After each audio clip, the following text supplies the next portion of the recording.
कारण आता घडामोडींनी वेग घेतलेला आहे। शिवसेना भाजपमध्ये मंत्रिपदावर आता चर्चेला सुरुवात झाली आहे। उदय सामंत यांनी सागरवर जात फडणवीसांची भेट घेतली आहे, तर वर्षा निवासस्थानी गिरीश महाजन आणि एकनाथ शिंदे यांच्यामध्ये भेट झाली आहे। तर दिल्लीतल्या निरोपाची शिंदे फडणवीसांकडून प्रतीक्षा आहे। आज रात्री दिल्लीतले भाजप नेते शिंदे फडणवीसांशी चर्चा करण्याची शक्यता वर्तवण्यात येते। त्यामुळे आता घडामोडींनी वेग घेतलेला दिसतोय। गुरुवारी संध्याकाळची वेळ ठरली आहे शपथविधीसाठी आणि त्या पार्श्वभूमीवर आता वर्षा निवासस्थान असेल किंवा सागर निवासस्थान असेल यावर भेटीगाठींचं सत्र पाहायला मिळतंय।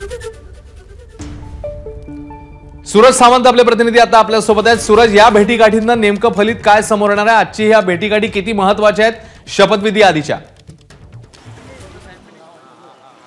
अश्विन, नक्कीच 48 तास उरलेले आहेत आणि आता वर्षा बंगल्यांवरती जी गाठी भेटींना आता वेग आल्याचं पाहायला मिळत आहे। सर्व शिवसेनेचे मंत्री यांनी वर्षावरती एकनाथ शिंदेची तब्येतीची विचारपूस करण्यात आली। मात्र दुसरीकडे आपण पाहतोय की उदय सामंत हे आज दुपारी सागर बंगल्यावरती गेले होते आणि तो निरोप घेऊन ते पुन्हा एकदा एकनाथ शिंदेच्या भेटीसाठी ठाण्याला गेले। ठाण्याहून पुन्हा एकदा वर्षावरती आले।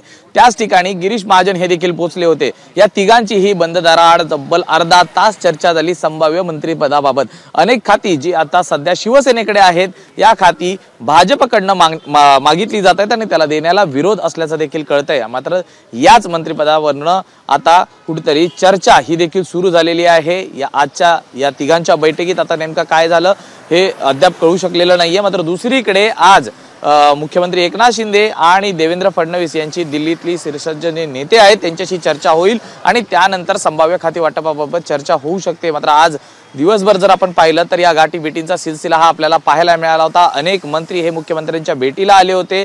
विचारपूस करण्याच्या बरोबरच संभाव्य खातं कुठलं मिळतंय या संदर्भातली ही चाचपणी म्हणावी लागेल। मात्र उदय सामंत, गिरीश महाजन आणि मुख्यमंत्री यांच्या तिघांमध्ये बंद दाराआड संभाव्य मंत्रिपदाबाबतची जी चर्चा झाली त्याला आता कधी पूर्ण मिळतोय हे पाहणं महत्त्वाचं आहे। कारण अद्याप जो सस्पेन्स आहे तो कायम आहे। शिवसेनेकडनं आतापर्यंत 7 जणांना मंत्रिपद मिळली जाणार असल्याचं सांगितलं जात आहे। त्यामध्ये अनेक दिग्गज आहेत। मात्र नवीन चेहऱ्यांना सुद्धा यावेळी संधी दिली जाणार असल्याचं कळत आहे। त्यामुळे या एकूणच चर्चा सत्रांमधनं काय फलित हाती येतं हे पाहणं आता महत्त्वाचं ठरणार आहे। अश्विन, धन्यवाद या सगळ्या माहितीबद्दल सूरज। एबीपी माझा, उघडा डोळे बघा नीट।